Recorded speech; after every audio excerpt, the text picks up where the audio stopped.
All right, so you know how this goes. Question everything. You should. And remember, this is for entertainment purposes only. Let's get to it. Check out the new Amazon little trucks. Bro, how's that? Pedal with the battery? Yeah. So you don't need a license? Nope. Whoa, check this out. Here now is no license. Let's look to the vehicle, tell me what you think. Here in New York City. Check out the new... I don't know how I feel about this one quite yet. I might need to sit with my thoughts because it just symbolizes so many things at first glance to me. You know what I mean? Like the job overall is like you're in a rat race. You're in a hamster wheel. Like it just, to me, it just symbolizes, or some people could look at it as like, you know, you want to get healthy, pedaling that all day, at least you're getting some sort of a workout. I don't know. I need to kind of sit with this a little bit. My first thought was like, I don't know what this means. Then you can think about the healthy side of it. I don't know. I'm gonna revisit this in a while. See what I think. One of my all-time favorite conspiracy theories is that we're living in a simulation. And when people hear that, they think like, oh, a video game or something along that levels, which, I mean, it kind of is to some extent. But I think the perfect example of this is that trend of the AI point of view perspectives, like, oh, you wake up and you're living in the plague. That's exactly what I think when I think that we are living in a simulation. Eventually, technology is going to get so advanced to get to a point where they make simulations that you can go back in time and experience what happened in that time frame.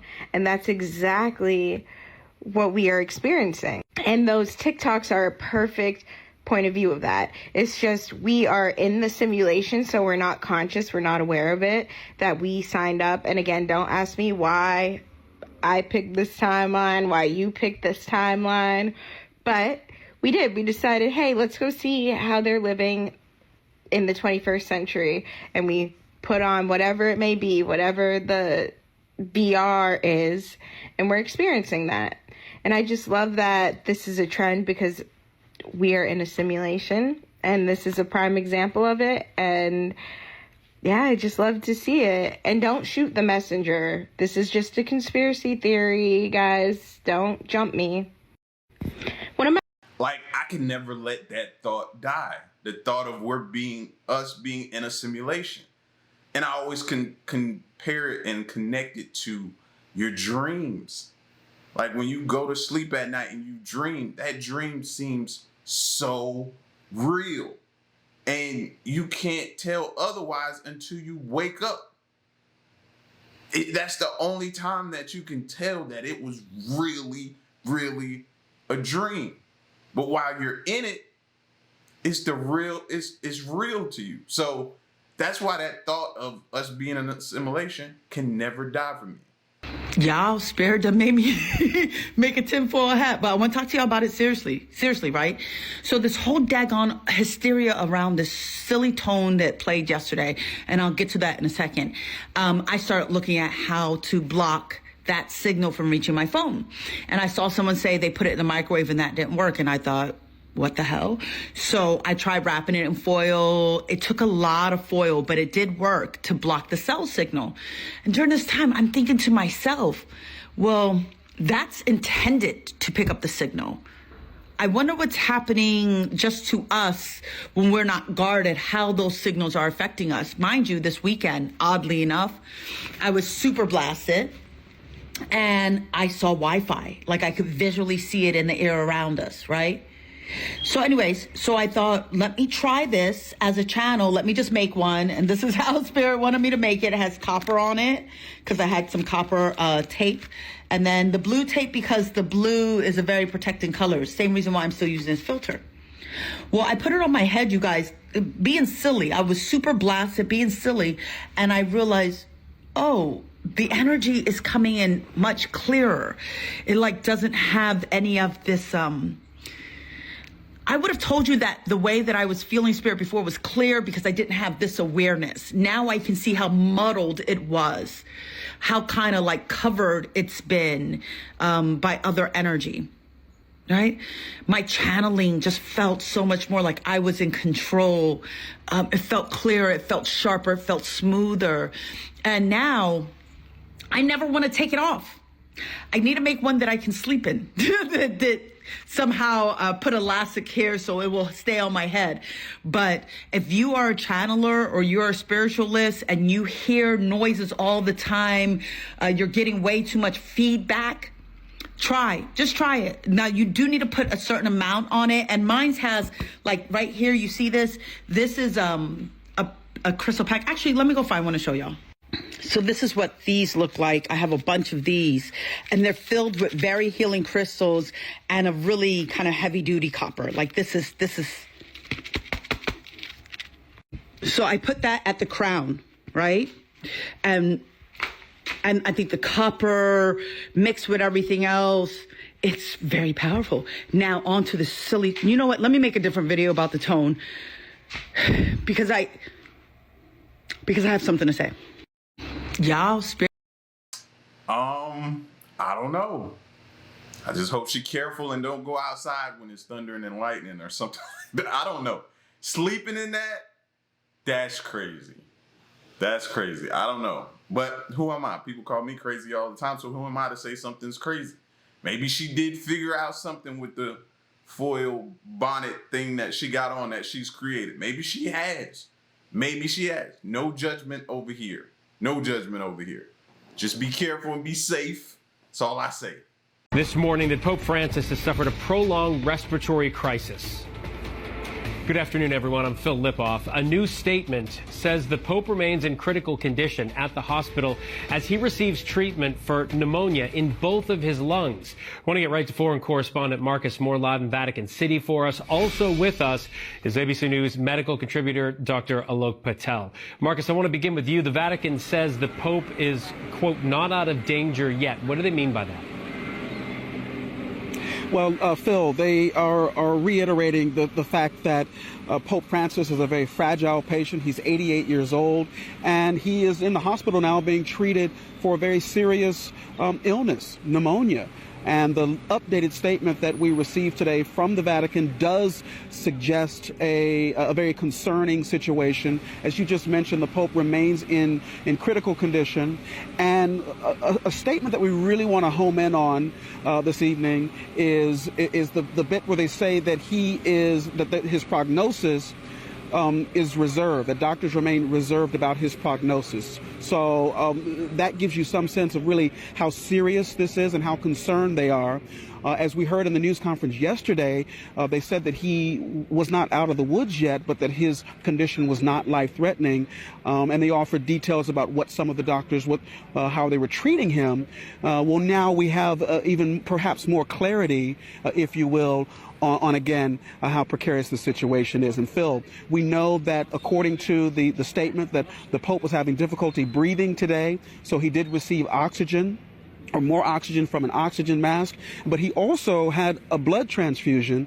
This was to raise the levels of red blood cells in his system.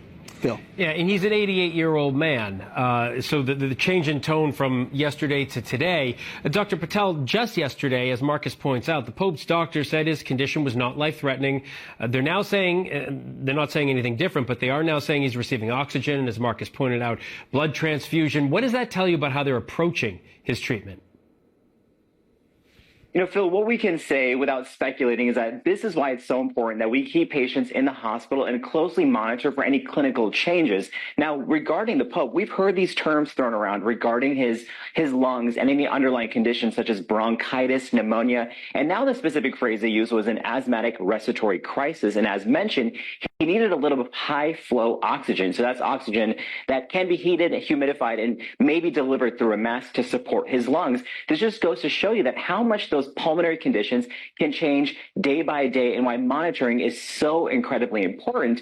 And also, in many situations, we can see a drop in blood counts, such as with platelets, which is what our blood uses to form clots, and red blood cells or anemia, which those are the part of our blood that carries oxygen, which is why the Pope needed a transfusion. Now, this can be caused from an infection, from medications, or from underlying medical conditions. But again, this is why that day-to-day observation and checking those labs and those vital signs is so incredibly important. Marcus, tomorrow will be the second Sunday in a row the Pope has been unable to lead public prayer. What are you hearing from the faithful visiting the Vatican?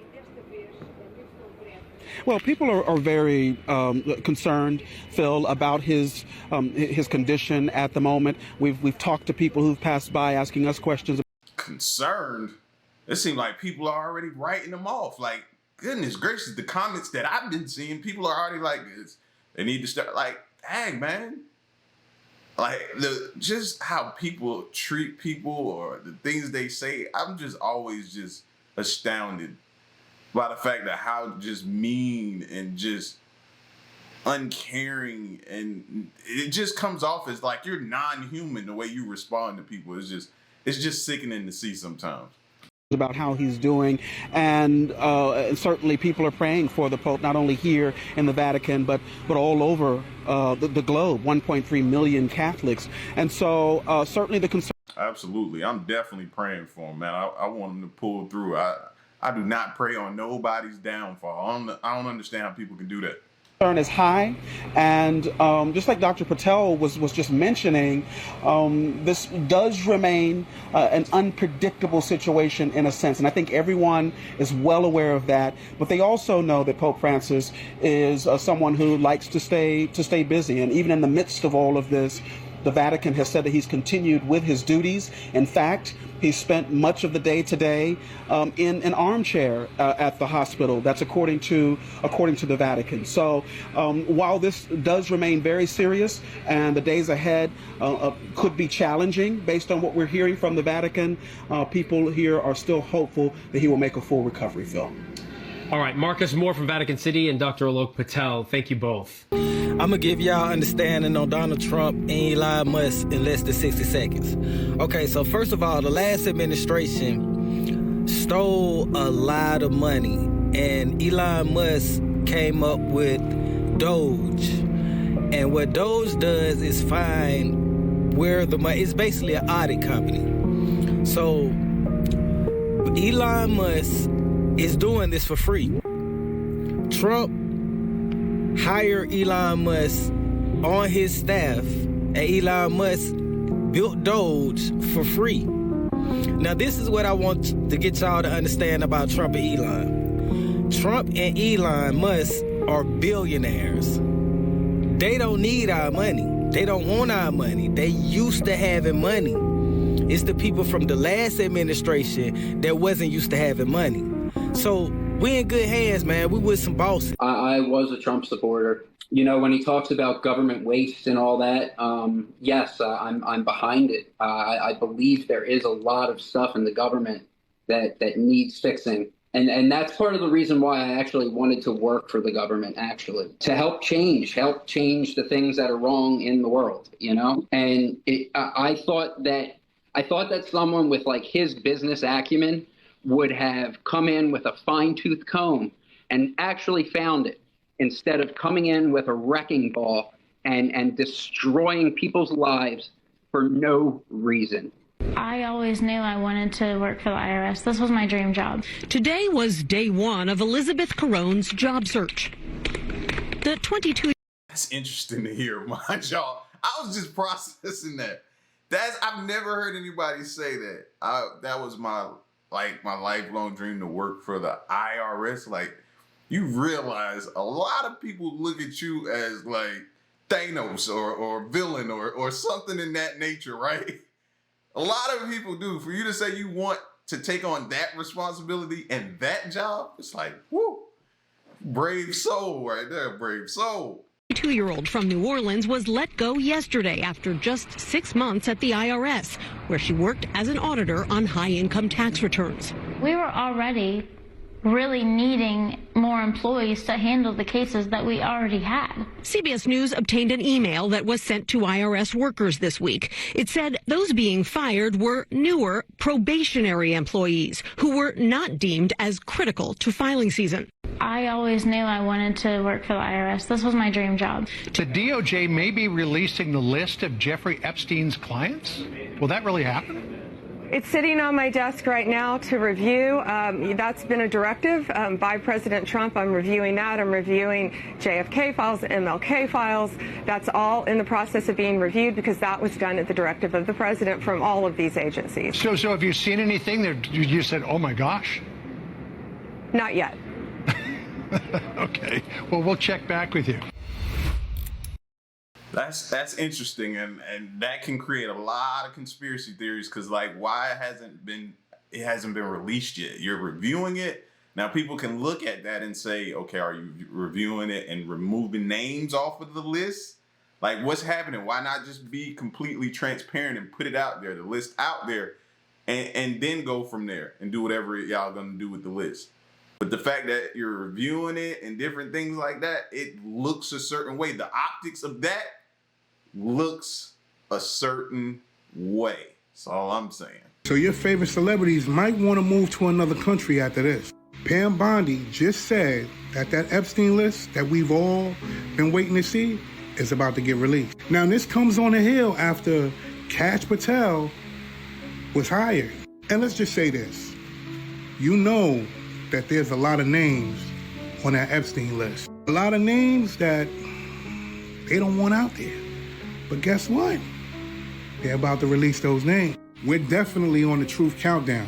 Now, the question I need to ask you is, what celebrities you think are on the list? I mean, this week, we had a whole bunch of people, and I will say people, leaving Washington. You know, check on Zillow, you've seen a lot of property for sale. Those weren't celebrities, but those were some very important people. And again, I ask you, who do you think is on that list? Because there's a lot of names that's on that list. And Pam Bondi and Kash Patel plans on releasing that list, the Epstein list. Stay tuned. This is huge. Another quantum breakthrough, this time from Microsoft. And it's probably the most important one yet. I make videos on investing, markets, and money, so make sure to give me a follow. So, Microsoft just unveiled Majorana 1, a quantum chip powered by a topo conductor, which is literally a new state of matter. This could make quantum computers millions of times faster than today's supercomputers, with better stability and lower error rates than all attempts so far. All on a chip that is the size of your palm. Translated from nerd speak, this fixes some of the biggest problems that have been holding quantum computing back for years. And this just proves exactly what I've been saying for months. Mega cap tech companies like Microsoft, Google, and Nvidia will dominate this space, not these small quantum startup stocks that everyone's been chasing. Microsoft has been working on this for 19 years. No small company can match that level of R&D, funding, and expertise. They've got the cash, the infrastructure, and the world's best engineers to actually make quantum computing a reality. And that is why Microsoft stock is the best quantum computing play on the market. Are you betting on big tech for quantum computing, or do you still think small startups can compete? Drop your thoughts in the comments. This is... So that's going to make me go look at Microsoft stock and see, do I want to invest or not? See, this is the type of stuff we need to be paying attention to, and to see how is it going to affect the stock. So I'm definitely going to check that out. Microsoft is already on my watch list. No, I don't have any options. I play options. I don't too much do. I'm eventually get into the buy and hold and dividend payouts and stuff like that. But as of right now, I mostly play options. So I'll go look at the charts and see where Microsoft is, whether we're pulling back right now since it's the beginning of the year. Maybe look for maybe a March or something, pull back as well, and then look to possibly get in with this type of news and see, I don't know, see how earnings goes. But this is the type of stuff you need to be, if you're looking into Microsoft stock, you need to be paying attention to stuff like this and getting information on stuff like this. This could be huge. We're removing all of the unnecessary, incompetent, and corrupt bureaucrats from the federal workforce. That's what we're doing. And under the buyouts, we offered federal employees more than 75,000 federal bureaucrats. Think of that. Have voluntarily agreed to surrender their taxpayer-funded jobs. We want to make government smaller, more efficient. We want to keep the best people, and we're not going to keep the worst people. And, you know, we're doing another thing. If they don't report for work, we're firing them. In other words, you have to go to office. Right? Right? Look at her. If you don't report to work, you know, that's another scam. You know, who the hell, if I'm staying home, I'm going to, let's see, my golf handicap would get down to very low number. You'd be shocked if I told you the real number. But I would be so good, I'd try and get on tour. I would be so good. I'd call up, I'd say, listen, I'm really working here. Where are my clubs? Where are my clubs? Now I'm unemployed, I have a ton of debt, and I'm also losing my health insurance. Did it ever cross your mind that you could be fired in a second? That part actually never crossed my mind. Did your supervisor give you a reason for why you were getting fired? They made it clear that I was not being terminated because of anything that I had done. An HHS official sent Sandlin a letter. That's the part that gets you. And it sticks out in your mind and just continues to echo in the back of your mind like, I did nothing wrong. I did nothing wrong and I still got let go and got fired. Like, if y'all don't take anything away from this but that part, that's enough to get you going into starting your own thing. Maybe that business you always wanted to start. You know, maybe that thing you always wanted to do and see would it work. You wanted to kick the tires on that. Try that now. So you're never in a position to where somebody can walk up to you and say, you know what? Your services are no longer needed. And it's nothing you did wrong. We appreciate everything you've done for this company to help us grow to where we are now. We appreciate that. But we no longer need you anymore. Like, nah, don't be caught in that situation. Saying your performance has not been adequate to justify further employment at the agency. When I got it, it really upset me because it felt like it wasn't truthful. My boss, her boss, and even his boss all said that that was not true. Our CBS News data team found that at the Veterans Health Administration, which implements the health care program for vets, probationary workers account for 30% of the staff. At the Department of Agriculture, it's 19% of the branch that performs food safety inspections. When it comes to air safety, about 1/3 of the TSA may be impacted. So far, 2,000 probationary workers at NIH have lost their jobs. What does the public stand to lose with these widespread layoffs? We are important and we do important work. We're impactful. And if you have questions or concerns about federal workers, ask one. Now I'm unemployed. Like I said, this continued to teach me that nobody's untouchable. Like, nobody. They're getting to everybody. People who probably thought they had the best job security are getting touched. Like, nobody's untouchable. DOGE is on the move up next at the IRS and our gold reserves. I've been trying to go down and see the gold and make sure it's all there for about 10 years. I think the more sunlight, the better, more transparency, the better. With DOGE continuing its search for wasteful spending, Democrats insist on putting up roadblocks. Senator Elizabeth Warren tweeting this.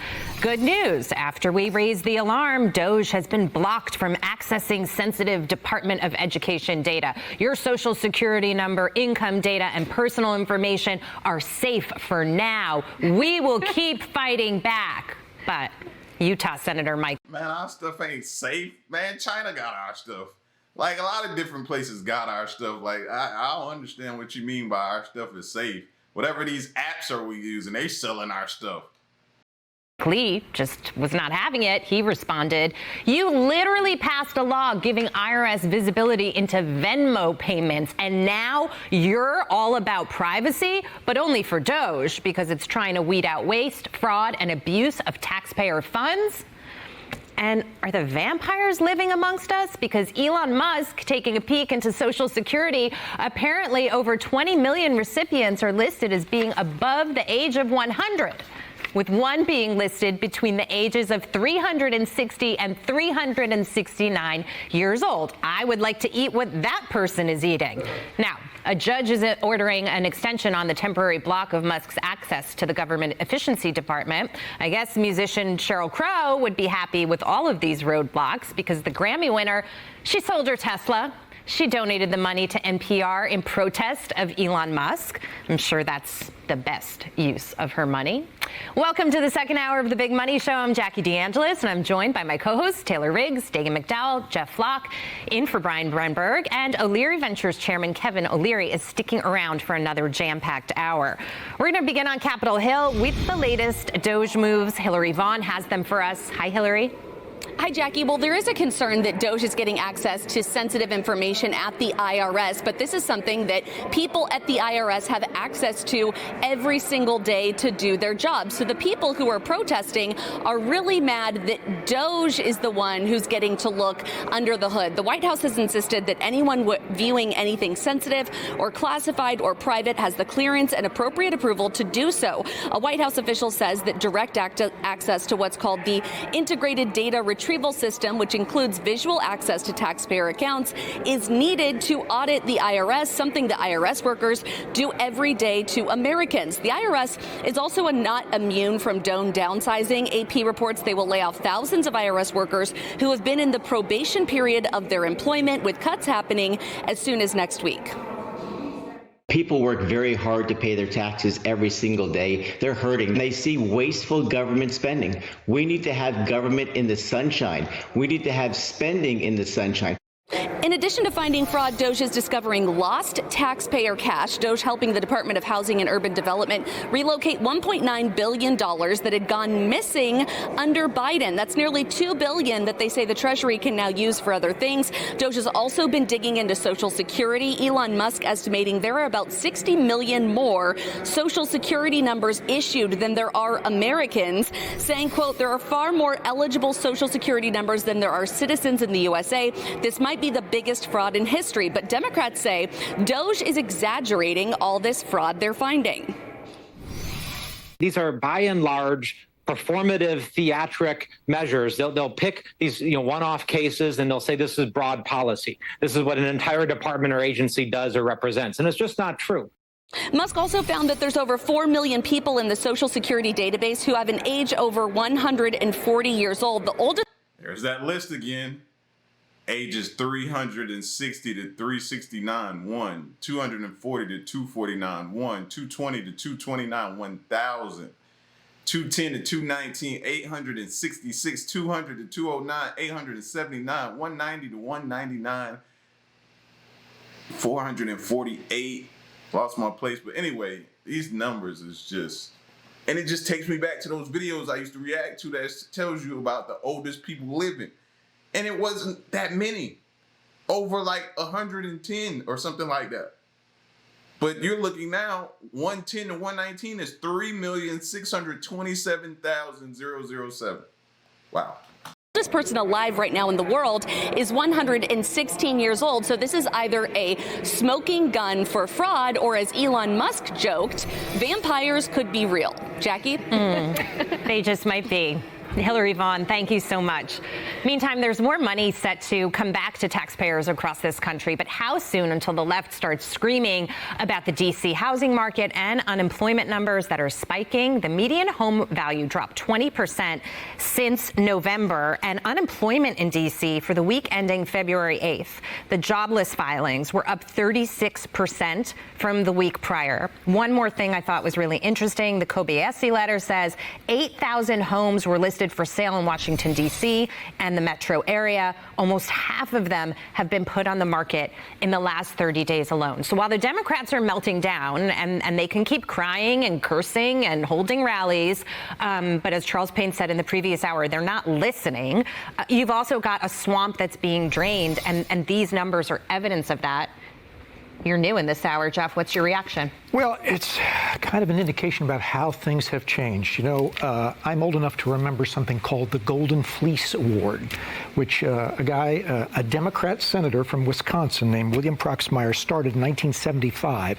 And each month he would give an award to a government agency that was wasting our money. Mm-hmm. This went on for years. It was the Democrats that were doing this.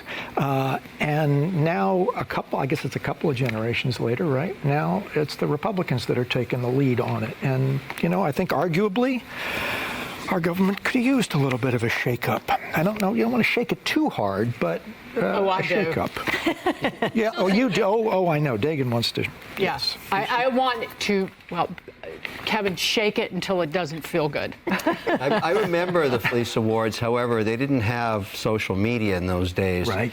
And so the message didn't get out as quickly as it's getting now, because it was always in the bottom of the story of the day. I remember that award. Yeah. But this is good stuff going on. I don't know why anybody would think it isn't. And it hasn't ever been done. And I think it's a wonderful idea that this money stays in the economy instead of being wasted, because it would make the whole country more productive. And that's really why everybody, I would bet you 7 out of 10 people on the street like what's going on this cost-cutting stuff. And every day it's getting more interesting, because they read the crazy stories. And they say, that's my money. You know, I have $68,000 average salary, and I'm watching this. This is working. It's really interesting to watch it work.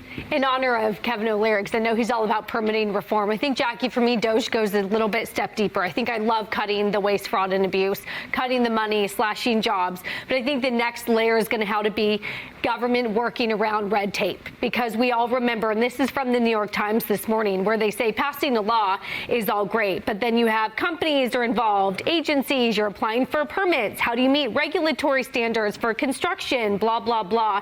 It could be months or years before actual building of, let's say, a home or a new factory can actually start.